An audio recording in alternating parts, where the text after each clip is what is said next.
घरचंच काम आणि एकटीवर लोट टाकता होय.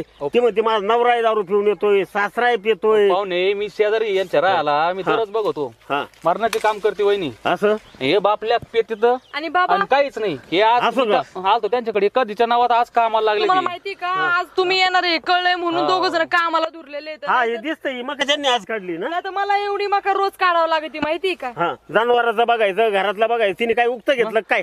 काय आम्ही दररोज काम करतो. आता पोरे आणलाय मी ठिकाणी वर पेत होता जरा थोडाफार. कालची गोष्ट आहे ना, आज लगे ठिकाणावर आणला, आज नाही मका तोडायला लागले तर. अहो जे ते शेजारी काय खोटं बोलत होतं घरी जाऊन पाहिले तुम्ही गावाचे पोते बिते भरून ठेवले. दररोज डोळ्याने बघतोय. भोळा मनुष्य हा सुद्धा सांगतोय ना, लाजा वाटायला पाहिजे तुम्हाला.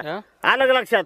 एक काम करतो मी, माझ्या पोरीला घेऊन जातो. शेजारीचा हो तसं सासऱ्याने सुद्धा तसं नका कशी करू. करायची कमी नाही केली नाही नाही आणि हिंदनच माझ्यापेक्षा बारकी होय तरी गं बाई, आपली बोलती. तुला पण कुठेतरी जायचंय ना नांदायला. हा असं नाही ना करायचं. तुझं नाही लग्न व्हायचं.